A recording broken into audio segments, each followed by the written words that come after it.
नमस्कार, thinking maths में आपका स्वागत है। तो जैसा कि आप सब लोग जानते हैं कि हम मेथड्स ऑफ इंटीग्रेशन की बात कर रहे थे और मेथड्स ऑफ इंटीग्रेशन में हम सबसे पहला मेथड यानी इंटीग्रेशन बाय सब्स्टिट्यूशन पढ़ चुके हैं। अब बारी आती है दूसरे मेथड की, इंटीग्रेशन यूजिंग पार्शियल फ्रैक्शंस। तो इंटीग्रेशन यूजिंग पार्शियल फ्रैक्शंस पर पहुंचने से पहले सबसे पहले हमें यह जानना पड़ेगा कि पार्शियल फ्रैक्शंस क्या होती हैं और पार्शियल फ्रैक्शंस किस तरीके से की जाती हैं। तो इसीलिए आज जो हम टॉपिक लेने जा रहे हैं वो लेने जा रहे हैं केवल पार्शियल फ्रैक्शंस। और जब हम इस टॉपिक को कंप्लीट कर लेंगे फिर हम सीखेंगे इंटीग्रेशन यूजिंग पार्शियल फ्रैक्शन। तो इसलिए आज का हमारा टॉपिक है पार्शियल फ्रैक्शंस। हाँ, तो पार्शियल फ्रैक्शंस या आंशिक भिन्न का क्या मतलब होता है। अगर मान लीजिए आपके पास कोई फ्रैक्शन है, जैसे मैंने एक फ्रैक्शन लिया हुआ है 1/x+2 इंटू x+3। तो अगर आपके पास कोई फ्रैक्शन है तो उस फ्रैक्शन को दो या दो से ज़्यादा फ्रैक्शंस में इस तरीके से डिवाइड करना कि बाद में सॉल्व करने के बाद हमें पुरानी वाली फ्रैक्शन दोबारा से मिल जाए। तो जो नई फ्रैक्शंस हमने प्राप्त की थी वो इस दी गई फ्रैक्शन की पार्शियल फ्रैक्शंस होती हैं। जैसे जैसे आपके पास ये एक फ्रैक्शन है, अब मैं मान लीजिए इस फ्रैक्शन को दो फ्रैक्शंस में डिवाइड कर दे रहा हूँ। तो अगर मान लीजिए मैंने इसको डिवाइड कर दिया 1/x+2 माइनस 1/x+3। तो देखिए यहाँ पे ये एक फ्रैक्शन थी, लेकिन यहाँ पर मैंने दो फ्रैक्शंस लिए और दो फ्रैक्शंस के बीच में यहाँ माइनस लग रहा है। अब मैं क्या करूँ, अगर इसे एलसीएम लेके सॉल्व करूँ तो जब हम एलसीएम लेके इसे सॉल्व करेंगे तो हमें लौट के यही भिन्न मिलेगी या यही वाली फ्रैक्शन मिलेगी। तो इस तरीके से ये जो नई दो फ्रैक्शंस आई हैं ये इस वाली फ्रैक्शंस की पार्शियल फ्रैक्शंस कहलाती हैं। यानी हम कह सकते हैं कि अगर आपको किसी फ्रैक्शन की पार्शियल फ्रैक्शंस निकालनी है तो आप उस फ्रैक्शंस को दो या दो से ज़्यादा फ्रैक्शंस में डिवाइड कर दीजिए। ठीक है।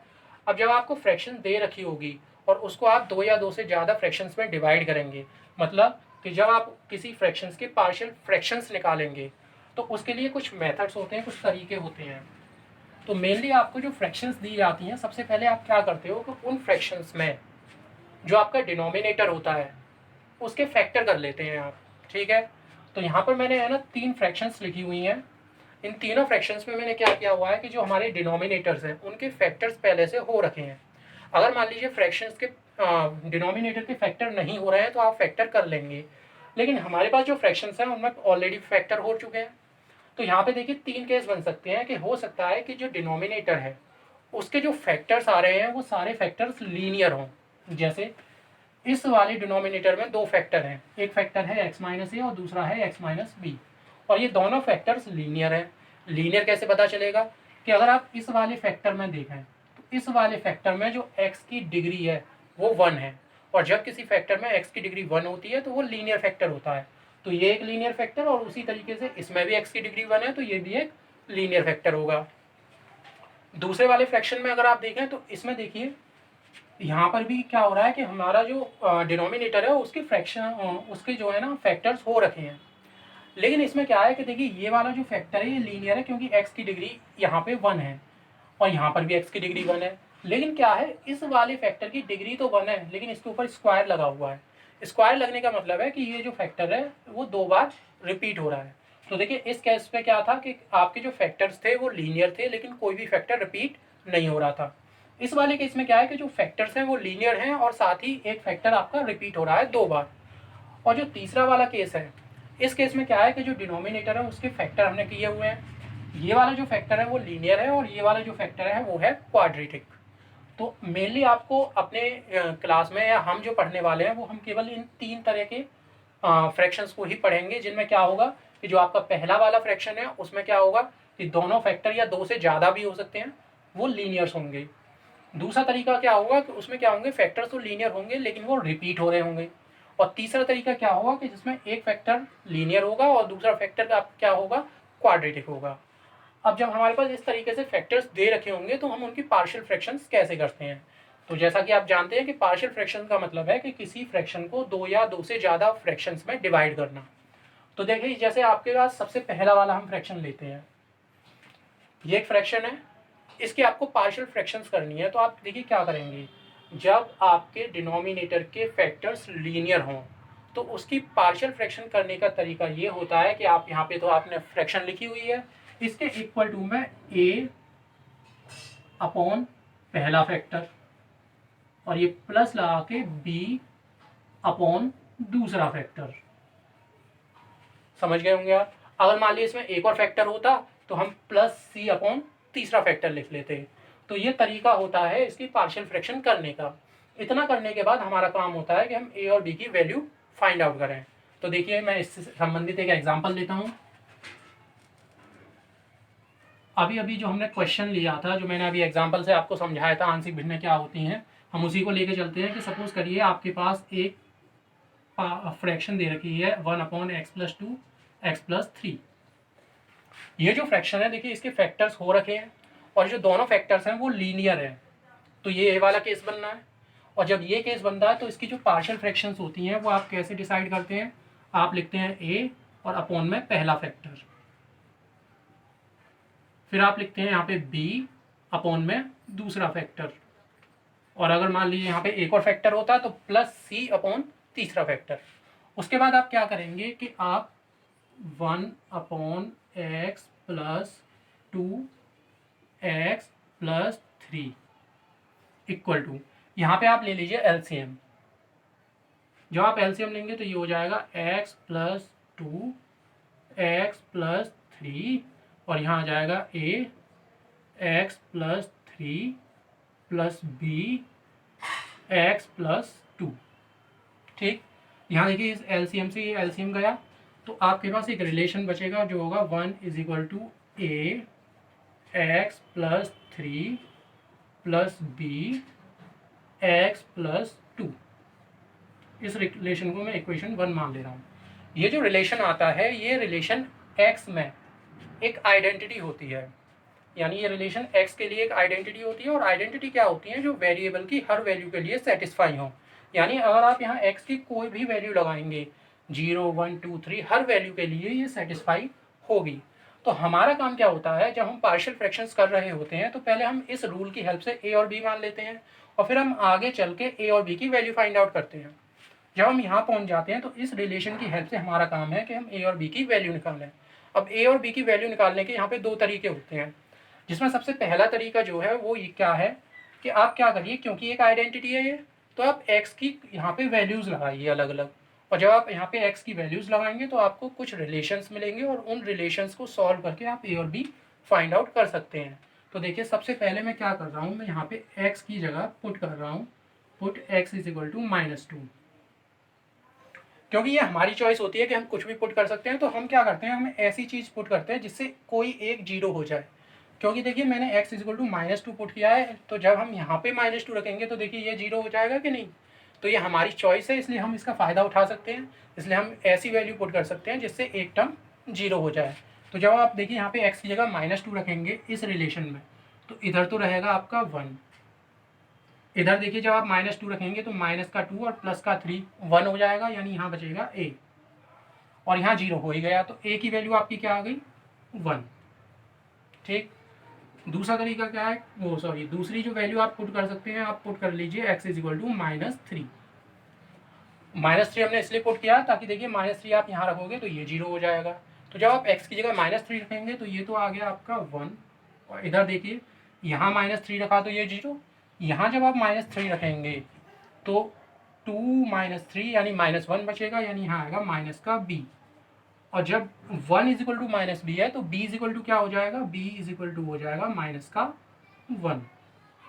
तो a और b की वैल्यू आपने फाइंड आउट कर ली, और जब आप a और b की वैल्यू यहाँ रख देंगे तो आपकी पार्शियल फ्रैक्शंस हो चुकी हैं। यानी आपकी जो पार्शियल फ्रैक्शंस आएंगी वो देखिए ये हो जाएंगी कि a की वैल्यू तो आपने पाई है 1 और b की जो वैल्यू आपने पाई है वो पाई है -1। अब ये देखिए ये माइनस प्लस मिलके माइनस हो जाएगा, तो आप यहाँ पे माइनस लगा सकते हैं। तो इस तरीके से देखिए हमने क्या करा, हमारे पास एक फ्रैक्शन थी, हमने उसको पार्शियल फ्रैक्शंस में डिवाइड कर लिया। अब मैं आपको बताना चाह रहा था कि यहाँ पे देखिए जब आप यहाँ तक पहुँच जाएंगे तो आपका काम है इससे आगे a और b की वैल्यू फाइंड आउट करना। अब a और b की वैल्यू फाइंड आउट करने के लिए यहाँ पे हमारे पास दो तरीके होते हैं, जिसमें से पहला तरीका मैं आपको बता चुका हूँ कि आप x की स्पेसिफिक वैल्यूज लगाइए, यानी x की आप ऐसी वैल्यूज लगाइए जिससे आपका a और b की वैल्यू फाइंड आउट हो सके। और जो दूसरा तरीका है वो ये है कि आप क्या करिए, दोनों साइड में LHS और RHS में कोफिशिएंट कंपेयर कर लीजिए। कोफिशिएंट कंपेयर का मतलब क्या है, देखिए जैसे ये 1 है, मैं इस ए से अंदर मल्टीप्लाई कर ले रहा हूँ तो आपको देखिए क्या मिलेगा, A X plus 3a plus B X plus 2b। ठीक, अब देखिए यहाँ पे जो x वाले टर्म है ये और ये, इन दोनों में से आप x को ले लेंगे कॉमन तो ये हो जाएगा a प्लस बी एक्स, और ये जो देखिए ये दोनों जो टर्म है जिनमें x नहीं है वो उनको आप अलग लिख लीजिए। अब हम दोनों साइड में कोफिशिएंट कंपेयर करेंगे तो देखिए कंपेयरिंग कोफिशिएंट्स ऑफ x के कोफिशिएंट्स को कंपेयर करने पर, तो जब आप x के कोफिशिएंट कंपेयर करेंगे तो देखिए इधर की साइड में x का कोफिशिएंट है a प्लस बी, लेकिन इधर LHS में x है ही नहीं तो x का कोफिशिएंट 0 माना जाएगा, यानी इधर आ गया 0। तो इधर x का कोफिशिएंट a प्लस बी, इधर x का कोफिशिएंट 0, दोनों को हमने इक्वल रख दिया तो हमें एक रिलेशन मिल गया। इसको आप डाल दीजिए नंबर 2, क्योंकि नंबर 1 आपको ने इसको डाल रखा था। दूसरा देखिए comparing constant terms, comparing constant terms. Constant term देखिए इधर की साइड में कांस्टेंट टर्म है 3a प्लस 2b, और इधर जो कांस्टेंट टर्म है वो है 1, तो ये आपके पास एक और रिलेशन आ गया। अब इन दोनों इक्वेशन को सॉल्व करके आपको a और b की वैल्यू फाइंड आउट करनी है। तो आप इन इक्वेशन को सॉल्व करना जानते होंगे, मैं सीधा आंसर लिख रहा हूँ कि इन दोनों इक्वेशंस को सॉल्व करके आपको मिलेगा a इज इक्वल टू 1 और b इज इक्वल टू -1। ठीक है, लगा के देख लीजिए। देखिए a की जगह 1 और b की जगह -1 लगाएंगे तो ये 0 हो जाएगा।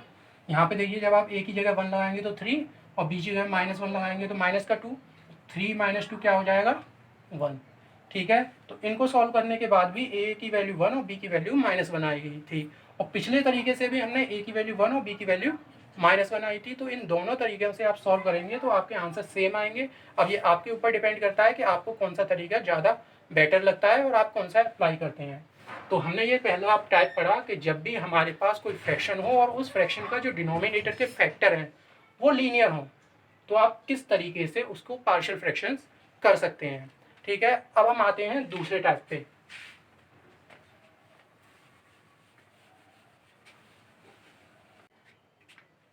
दूसरे टाइप में क्या होगा कि आपके पास जो डिनोमिनेटर होगा उसके फैक्टर्स तो होंगे लीनियर, लेकिन साथ ही कोई फैक्टर आपका रिपीट और हो रहा होगा। जैसे हमारे पास देखिए ये दोनों फैक्टर्स लीनियर हैं, लेकिन ये जो फैक्टर है वो 2 बार रिपीट हो रहा है।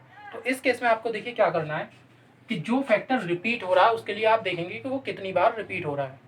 जैसे x माइनस ए 2 बार रिपीट हो रहा है तो देखिए क्या करेंगे कि आप सबसे पहले लिखेंगे a और a के नीचे x माइनस ए। ठीक, फिर आप क्या करेंगे, फिर लिखेंगे आप प्लस b और b के नीचे x माइनस ए का होल स्क्वायर। तो देखिए ये 2 बार रिपीट हो रहा था, इसलिए एक बार तो आप लिखेंगे x माइनस ए, दूसरी बार x माइनस ए का square.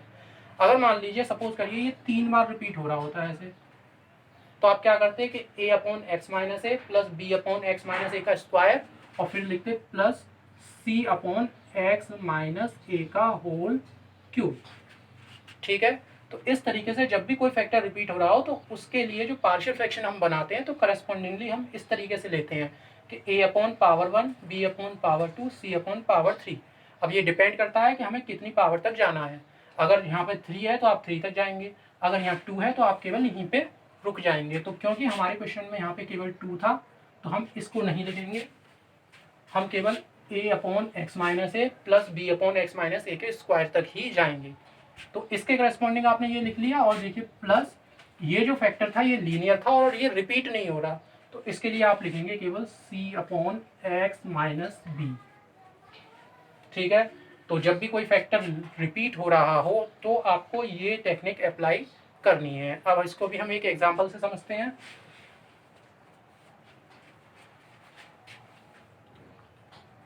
Three x minus 2 upon x plus 1 का स्क्वायर और एक्स प्लस 3।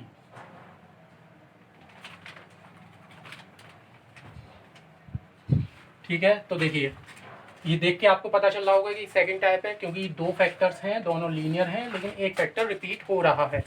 तो देखिए आप क्या करेंगे, सबसे पहले आप लिखेंगे ए, और ए के नीचे ये जो फैक्टर रिपीट हो रहा था इसको एक बार लिख लिया कि x+1 एक बार। लेकिन ये फैक्टर दो बार रिपीट हो रहा था, तो इसके लिए आपको यहाँ पे b लिखना पड़ेगा, और b/x+1 का होल स्क्वायर। और फिर उसके बाद में ये फैक्टर एक भी बार रिपीट नहीं हो रहा, तो इसके लिए आप लिखेंगे c/x+3। ठीक है, यहाँ तक पहुँचने के बाद आप दोनों साइड में एलसीएम लेते हैं, तो ये तो 3x-2/x+1 का होल स्क्वायर x+3, और इधर हो जाएगा आपका एलसीएम लेंगे तो एलसीएम आएगा आपके पास x+1 का होल स्क्वायर इंटू x+3, और यहाँ आएगा a के साथ x+1 into x+3, plus b के साथ आएगा आपके पास x+3, और c के साथ आपके पास आएगा x+1 का होल स्क्वायर। ठीक है, यहाँ एलसीएम से ये एलसीएम कट गया, तो आपको क्या मिलेगा, देखिए 3x-2 is equal to a x+1 x+3 plus b x+3 और ये प्लस c x+1 का होल स्क्वायर। इसको आप इक्वेशन 1 मान लीजिए। ये जो रिलेशन आया है ये एक आइडेंटिटी होती है, और मैंने बताया कि इस रिलेशन से आपका काम है ए, बी और सी की वैल्यू फाइंड आउट करना। अब ए, बी, सी की वैल्यू फाइंड आउट करने के लिए दो तरीके होते हैं। पहले तरीके में हम क्या करते हैं कि यहाँ पे एक्स की जगह कुछ वैल्यूज़ रखते हैं, और वहाँ से हमें ए, बी, सी फाइंड आउट हो जाते हैं। दूसरे तरीके में आप क्या करेंगे कि आप दोनों साइड में कोफिशिएंट्स कंपेयर करेंगे। तो यहाँ पे जो हम अप्लाई कर रहे हैं वो हम पहला तरीका अप्लाई कर रहे हैं। ये आपकी चॉइस है, आप कोई सा भी तरीका अप्लाई कर सकते हैं। तो देखिए पहले तरीके में हम क्या करते हैं कि x की जगह कुछ स्पेसिफिक वैल्यूज़ रखते हैं। अब ये वैल्यू हमारी चॉइस पे डिपेंड करती है, हम कुछ भी रख सकते हैं। तो हम ऐसी वैल्यूज़ रखते हैं जिनसे कोई एक चीज़ जीरो हो जाए। तो सबसे पहले जो मैं रखने जा रहा हूँ, मैं रख रहा हूँ put x is equal to -1, क्योंकि देखो x की जगह आप -1 रखोगे तो यहाँ -1 रखने पे ये भी जीरो हो जाएगा, और देखिए ये भी जीरो। तो जब आप x की जगह -1 रखेंगे दोनों साइड में, तो देखो यहाँ क्या होगा, जब आपने यहाँ x की जगह -1 रखा तो देखिए -3 और -2, ये हो गया -5। इधर की साइड में जब आप -1 रखेंगे तो -1 और +1 मिलके 0, ये खत्म। यहाँ पे -1 रखेंगे तो ये हो जाएगा आपका 2b, और इधर -1 रखेंगे तो ये 0। तो यहाँ से आपकी जो v की वैल्यू आएगी वो आएगी -5/2। ठीक है, अब देखिए दोबारा put x is equal to -3। -3 हमने इसलिए रखा है क्योंकि -3 रखने पे देखिए ये भी 0 और ये भी 0। ठीक है, तो आपको हमेशा ऐसी वैल्यू रखने की कोशिश करनी है जिससे कुछ ना कुछ 0 हो रहा हो, इससे आपका फ़ायदा होगा, क्वेश्चन छोटा रहेगा। तो देखिए जब हम x की जगह -3 रखेंगे तो यहाँ -3 जब आप रखेंगे तो -3 और 3 का मल्टीप्लाई करेंगे, 3 3 9, और -2 यानी ये हो जाएगा -11। इधर जब आप -3 रखेंगे तो ये 0 और ये 0, और यहाँ -3 रखने पे बचेगा -2, -2 का स्क्वायर हो जाएगा 4, दैट इज यहाँ आएगा 4c। तो यहाँ से c की जो वैल्यू आएगी वो आएगी -11/4। ठीक है, अब हम b की वैल्यू निकाल चुके हैं, c की वैल्यू निकाल चुके हैं, अब हमें जो फाइंड आउट करनी है वो करनी है केवल a की वैल्यू। तो उसके लिए आप देखिए आपने x के -1 रख लिया, -3 रख लिया, अब इसके अलावा और कुछ रखिए। तो देखिए यहाँ पे हमें देख के पता चल रहा है कि अब हमारे पास कोई भी ऐसी वैल्यू नहीं बची जिसको रखने पे कुछ 0 हो जाए। तो अब आप अपनी चॉइस से कुछ भी रख सकते हैं। तो सबसे सिंपल आप रख लीजिए put x is equal to 0। ठीक है, जब आप 0 रखेंगे तो देखिए इधर की साइड में 0 रखने पे बचेगा -2, इधर जब आप 0 रखेंगे तो यहाँ बचा 1, यहाँ 3 यानी ये हो गया 3a, यहाँ 0 रखने पे बचेगा 3b, और यहाँ 0 रखने पे बचेगा c। आपको b और c की वैल्यू पता है तो आपको यहाँ पे पुट कर देनी है वो वैल्यू। तो देखिए -2 इज इक्वल टू 3a, जब आप यहाँ पे b की वैल्यू लगाएंगे तो b की वैल्यू है -5/2 यानी ये हो जाएगा 15/2, और c की वैल्यू है -11/4। ठीक है, मुझे यहाँ से a की वैल्यू फाइंड आउट करनी है, तो देखिए 3a को तो आप यहीं रहने दीजिए और इन दोनों को उठा के इधर ले आइए। तो -2 + 15/2 + 11/4, और जब आप एलसीएम लेंगे तो एलसीएम आएगा 4, और ये 4 दूनी 8, यहाँ हो जाएगा 30 और यहाँ पे हो जाएगा आपका 11। तो आपके पास जो बचेगा वो बचेगा 41। 41 में से जो आपके 8 जाएंगे तो 33 अपॉन 4। ये जो वैल्यू है वो 3a की है, तो a की वैल्यू कितनी आएगी, इसके लिए आप 3 से डिवाइड कर दीजिए, तो a की वैल्यू आई आपकी 11/4। तो देखिए हम b की वैल्यू निकाल चुके हैं, c की वैल्यू निकाल चुके हैं और a की वैल्यू निकाल चुके हैं। इन तीनों वैल्यूज़ को आप यहाँ रख दीजिए, सो ये आपकी पार्शियल फ्रैक्शंस हो गई। तो आपकी जो a की वैल्यू आई थी वो आई थी देखिए 11/4, तो यहाँ रख देंगे हम 11/4। b की जो वैल्यू आई है वो आई है -5/2, तो देखिए यहाँ -5/2 और c की जो वैल्यू आई है वो आई है -11/4, तो ये देखिए -11/4। तो इस तरीके से देखिए हमारे पास एक फ्रैक्शन थी, हमने उसके पार्शियल फ्रैक्शंस कर लिए।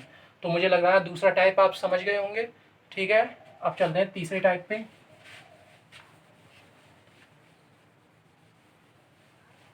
हाँ, तो हम 2 टाइप्स पढ़ चुके हैं, जिसमें से पहले टाइप में क्या था कि जो आपका डिनोमिनेटर था उसके जो फैक्टर्स होते थे वो लीनियर होते थे, लेकिन कोई भी फैक्टर रिपीट नहीं करता था। दूसरा जो टाइप है उसमें क्या होगा कि जो फैक्टर्स होंगे वो लीनियर होंगे, लेकिन कोई फैक्टर रिपीट कर सकता है और वो कितनी भी बार रिपीट कर सकता है। हो सकता है वो 2 बार रिपीट करे या वो 3 बार रिपीट करे। और जो तीसरा टाइप है इसमें क्या होगा कि जो आपका डिनोमिनेटर होगा उसके भी फैक्टर होंगे, उसमें से कोई ना कोई एक फैक्टर क्वाड्रेटिक होगा। जैसे देखिए यहाँ पे ये जो फैक्टर है ये क्वाड्रेटिक है और इसके साथ में लीनियर फैक्टर भी आ सकते हैं। तो देखिए इसमें एक फैक्टर तो लीनियर है और दूसरा क्या है, क्वाड्रेटिक। ठीक है, लेकिन आपको ध्यान रखना है कि अगर आपको कोई क्वाड्रेटिक फैक्टर दिखे तो आप देख लीजिए कि कहीं उसके दोबारा फैक्टर्स तो नहीं हो रहे। अगर उसके दोबारा फैक्टर्स हो रहे हैं तो आप पहले उसके फैक्टर्स करके देख लीजिए, और जब फैक्टर्स नहीं हो पा रहे यानी इससे आगे ये सॉल्व हो ही नहीं रहा तो आप यहीं पे रुके रहेंगे। तब आप कहेंगे कि एक फैक्टर लीनियर है दूसरा क्वाड्रेटिक है, और जो क्वाड्रेटिक फैक्टर है वो आगे लीनियर फैक्टर्स में नहीं टूट रहा। तो इस केस में जब हम पार्शियल फ्रैक्शंस करते हैं तो देखिए क्या करेंगे कि जो आपका लीनियर फैक्टर है उसके लिए तो आप ऊपर वाले की तरह A upon linear factor that is A X minus A. ठीक, और जो आपका क्वाड्रेटिक फैक्टर है उसके लिए आप देखिए क्या लिखते हैं, उसके लिए प्लस लगा के आप लिखते हैं बी एक्स प्लस सी और अपॉन में quadratic factor X square plus B X plus C. ठीक है, तो जब भी आपका कोई फैक्टर लीनियर हो और दूसरा फैक्टर क्वाड्रेटिक हो तो लीनियर फैक्टर के लिए तो आप केवल ए बी सी कोई भी एक कांस्टेंट लिखिए, लेकिन जो क्वाड्रेटिक फैक्टर है उसके लिए आप बी एक्स प्लस सी या सी एक्स प्लस डी यानी इस फॉर्म में आपको एक एक चीज़ लिखनी है। ठीक है, अब इस क्वेश्चन को भी और अच्छे से समझने के लिए या इस टाइप को समझने के लिए हमने एक और एग्जाम्पल ले रखा है। हमारा देखिए एग्जाम्पल है x square plus x plus 1 upon x plus 2 और ये एक्स स्क्वायर प्लस 1। इस एग्जाम्पल को देख के आपको पता चल रहा होगा कि देखिए यहाँ पे क्या है कि ये जो नीचे वाला फैक्टर है ये तो लीनियर है, लेकिन ये वाला जो फैक्टर है ये क्वाड्रेटिक है। क्वाड्रेटिक का मतलब होता है कि ऐसा फैक्टर जिसकी जो डिग्री है वो 2 हो। तो इस वाले फैक्टर में x की डिग्री देखिए 2 है, इसलिए ये क्वाड्रेटिक फैक्टर है। अब जो क्वाड्रेटिक फैक्टर होता है उससे आप पहले देख लीजिए कि कहीं इसका और फैक्टर तो नहीं हो रहे। तो देखिए एक्स स्क्वायर प्लस 1 के आगे और कोई फैक्टर नहीं होंगे, और जब फैक्टर नहीं होंगे तो आप यहीं से आगे बढ़ेंगे। अब देखिए ये रूल क्या कहता है कि सबसे पहले आप लिखेंगे a और a के नीचे अगर कोई लीनियर फैक्टर है तो वो लिख देंगे। तो यहाँ देखिए लीनियर फैक्टर क्या है, x प्लस 2, तो ये आपने लिख लिया x प्लस 2। फिर प्लस लगा के जो आपका क्वाड्रेटिक फैक्टर है वो तो आपका नीचे लिखा जाएगा कि यहाँ पे एक्स स्क्वायर प्लस 1 है, और इसके ऊपर जो लिखना है वो लिखना है आपको बी एक्स प्लस सी।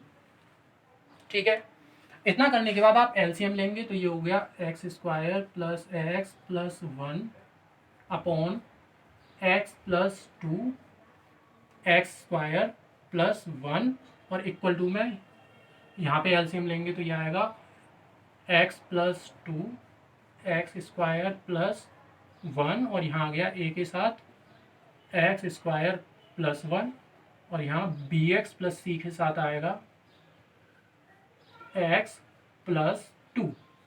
एलसीएम से ये एलसीएम गया तो आपके पास ये रिलेशन बचेगा X square plus 1 is equal to A X square plus 1 plus B X plus C और ये x प्लस 2, इसे आप इक्वेशन 1 मान लीजिए।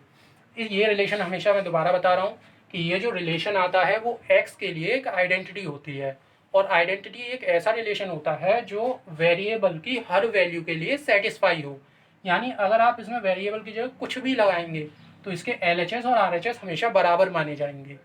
ठीक है, तो क्योंकि ये आइडेंटिटी होती है तो हम इसे x की जगह कुछ भी चीज़ लगा सकते हैं हम। और दूसरा तरीका ये होता है कि देखिए आइडेंटिटी ये जो बनती है इसका काम क्या होता है कि इसकी हेल्प से हम A B C जो हमारे यहाँ कांस्टेंट होते हैं इनकी वैल्यू फाइंड आउट की जाती है। इनकी वैल्यू फाइंड आउट करने का तरीका दो है कि एक तो आप x की कुछ वैल्यूज़ लगाइए और दूसरा तरीका है कोफिशिएंट्स को कंपेयर कर दीजिए। तो जो हम पहला तरीका ज़्यादा प्रेफर करते हैं क्योंकि उससे क्या होता है कि कुछ वेरिएबल या कुछ कॉन्स्टेंट्स की वैल्यू डायरेक्ट निकल आती है। तो देखिए मैं पहले तरीकों को लगाते हुए सबसे पहले हम क्या करेंगे कि x की कुछ स्पेसिफिक वैल्यू यहाँ पुट करेंगे, और हम क्या करते हैं हम x की ऐसी वैल्यूज़ पुट करते हैं जिनसे क्या हो कि कोई एक चीज़ जीरो हो जाए। तो देखिए अगर मैं यहाँ x की जगह -2 लगा दूँ तो ये जीरो हो जाएगा। तो आप यही करिए कि सबसे पहले आप पुट कर दीजिए put x is equal to -2। जब आप x की जगह -2 लगाएंगे तो देखो इधर क्या होगा, -2 का स्क्वायर हो गया 4, यहाँ -2 और ये 1, तो यहाँ पे बचेगा आपका 3। 4 -2 2 हो गया और 2 में 1 जोड़ा तो 3। जब आप इधर आएंगे तो देखिए यहाँ पे जब आप -2 लगाएंगे तो -2 का स्क्वायर हो गया 4 और 4 में 1 जोड़ा तो 5, दैट इज इधर हो गया 5a। और इधर जब आप x या -2 लगाएंगे तो ये तो पूरा जीरो ही हो गया।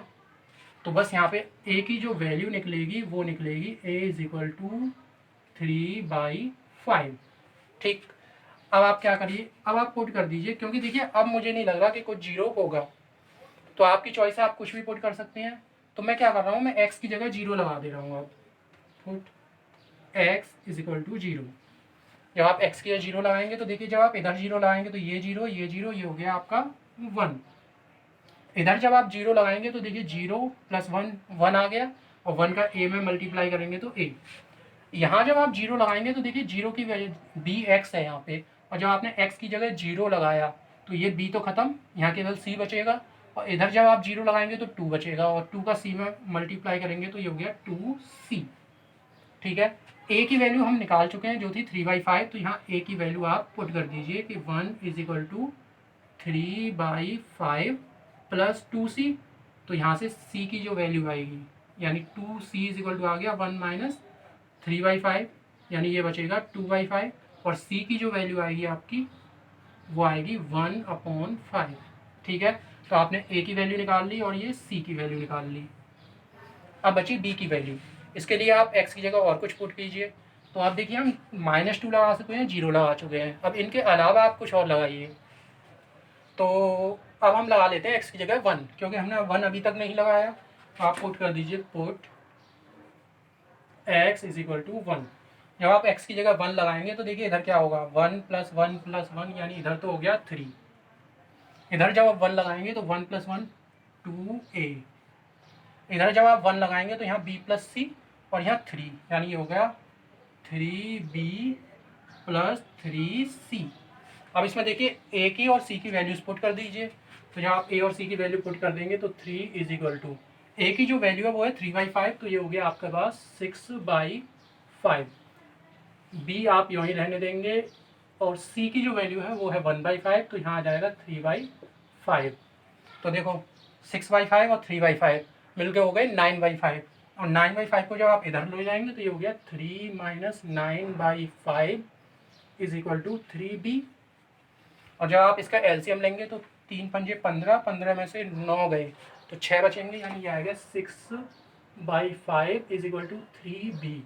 और जो b की वैल्यू आएगी वो कैसे आएगी, b इज इक्वल टू बचेगा 2/5। तो आपने अब a b c की वैल्यू फाइंड आउट कर ली है, और इन a b c की वैल्यूज़ को अब आप यहाँ पे रख सकते हैं। तो जब आप a b c की वैल्यू रखेंगे तो देखिए a की जो वैल्यू आई थी वो आई थी 3/5, तो यहाँ लिख दिया मैंने 3/5। b की जो वैल्यू आई है वो आई है हमारी 2/5, तो यहाँ लिख देंगे हम 2/5।